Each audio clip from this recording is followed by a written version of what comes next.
السلام عليكم ورحمة الله وبركاته. دعوة كسر دواد الشبكة عالمية حقبل.com اللي قبرته علمك مثل الميديا اللي كان يديسو قدبسا برنامج كل دوبنا كصاب صنع رمها بالشدة ونسلنا هاي فايدوين بدنا يكيه ليانا بقول يضحي بالشدة كحدا حقبل.com.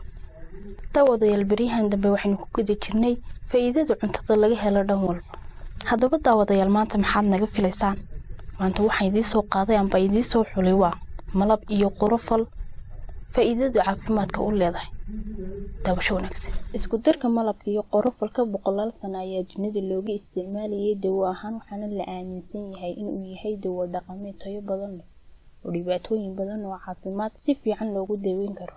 Sida lagu sheego warbixin ay baahisay shabakadda booliska ee ka faaloota arrimaha isku darka malabka iyo qorofalka dadkii hore waxay ku daaweynayeen xanuunada qaar sidoo kalena waxay aaminsanaayeen in isticmaalkiisa caadiga ah uu fiican yahay guud ahaanba caafimaadka. Haddaba dhaqankaasi soo jireenka waxa taageertay natiijada cilmi baadhista cusub oo shaaca ka qaaday in isku darka malabka iyo qorofalku ka hortag fiican u yahay dhaxanta duuriga caabuqa kaadi haysta. Waxa kale oo la dagaalamaa bakteeriyada iyo fayraska xubno xanuunka iyo dhibaatooyinka caafimaad ee ka yimaada xididada dhiigga. daraasadani waxay sheegtay in marka xaaladaha guud laga yimaado isku darka malabka iyo qorofalka si gaar ah loogu adeegsan karo daweynta xaaladahan. malqacad malab saafi iyo in yaro qorofal laga dhigay oo lagu daro koob shaah oo bigeesa kadibna maalin kasta la cabaa waxay xoojisaa habdhiska difaaca jirka. roodhi lagu daray malab qorofal kadibna maalin kasta hal mar la cunaa waxay u fiican tahay caafimaadka wadnaha.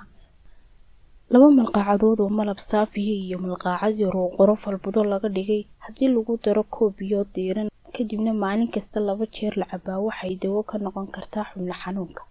koob biyo kulul oo lagu daro laba malqacadood oo malab iyo laba malqacadood oo qorofal budo laga dhigay kadibna la cabaa waxay qofka ka ilaalin kartaa caabuqa kaadi haysta ku dhici kara. in yar oo qorofal budo laga dhigay iyo malqacad malab saafi oo la isku laaqaa waxay daweynaysaa sanboorka dhaxanta caabuqa iyo hargabka. laba malqacadood oo malab saafi iyo saddex malqacadood oo qorofal budo laga dhigay oo lagu daro koob biyo waxay xakamaysaa heerka dufanka kolestaroolka dhiigga. malqacad malab saafi iyo in yar oo qorofal budo laga dhigay ayaa lagu daweyn karaa dhibaatooyinka la xiriira habdhiska dheefshiidka caloosha sida calool ololka ama gastriga. وهاجاك داوديال waxaan filayaa inaad ka wada bogateen amba edukada wada faa'iideysateen faa'iidada caafimaadka u leedahay qorofalka iyo malabka la isku daray. wasoo saaristiya ustaad injineer maxamed cabdillaahi maadi iyo anigu asma caraba oo dhamaantiin idiga tagina. assalaamu calaykum waraxmatullaahi wabarakaatuh.